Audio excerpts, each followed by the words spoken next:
buat wawancara boleh? Boleh, iya. Sebelumnya dengan Ibu siapa?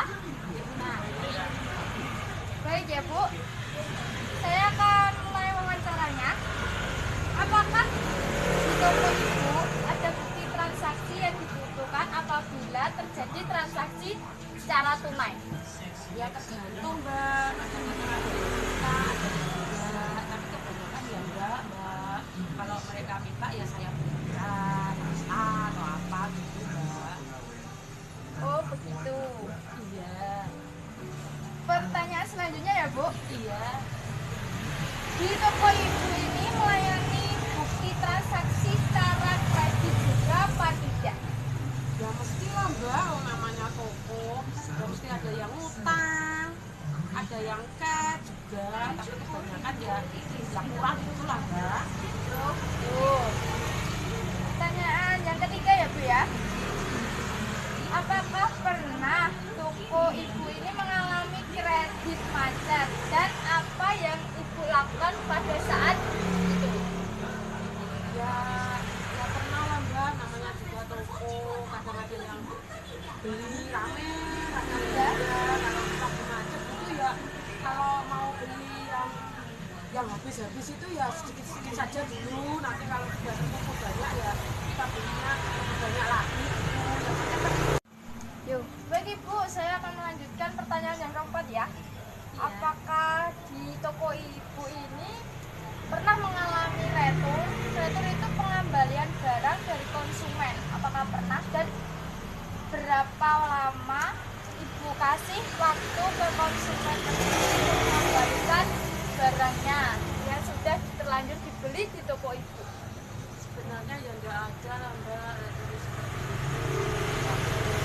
Kita kan ya enggak enak hati kalau sama produsen lebih besar saya boleh mengembalikan, tapi kalau sudah dibeli kan ya nggak mungkin bisa dikembalikan lagi toh Mbak, apalagi kalau makanan, tapi ya nggak enak, ya nggak apa-apa lah. Tuh. Pertanyaan yang kelima ya Bu ya. Ya, Bukti apakah yang Ibu buat jika terjadi suatu retur?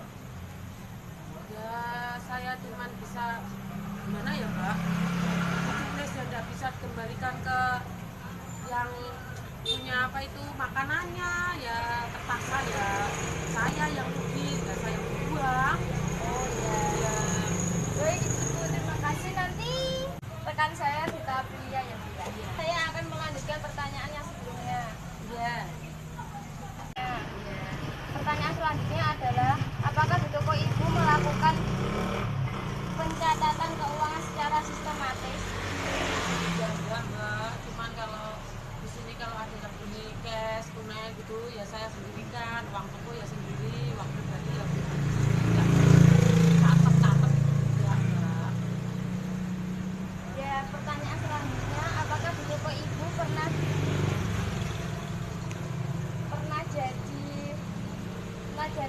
terjadi kehilangan barang dagangan dan apa yang Ibu lakukan selanjutnya? Kalau kehilangan ya pernah Mbak, tapi kalau sesudah itu ya saya lebih hati-hati, jadi kalau naruh barang gitu nggak terlalu maju ke depan gitu, agak dimundurin gitulah.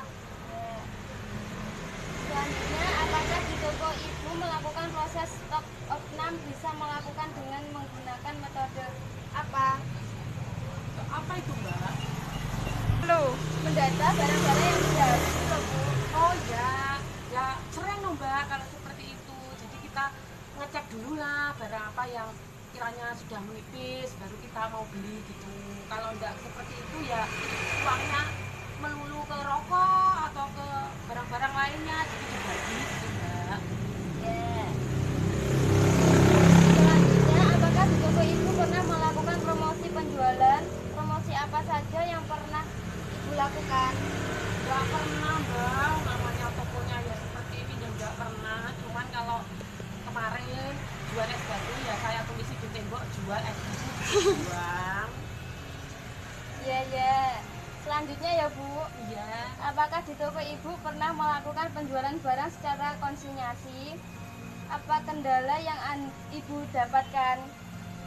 Apa itu konsinyasi, Mbak? Konsinyasi itu barang yang di toko lainnya dititipnya ke toko ibu. Oh, barang titipan. Iya. Ya, malah enak, Mbak, kalau dititipin. Jadi nggak ada resikonya. Kalau dari saya, kalau udah habis kan nggak apa-apa. Kita jadi barangnya penuh gitu, walaupun titipan semua, Mbak. Ya, nggak apa-apa Bu. Iya. Terima kasih ya Bu Oh sebagai iya. wawancara di hari ini. Oh iya, Mbak, sama-sama. Iya. Iya.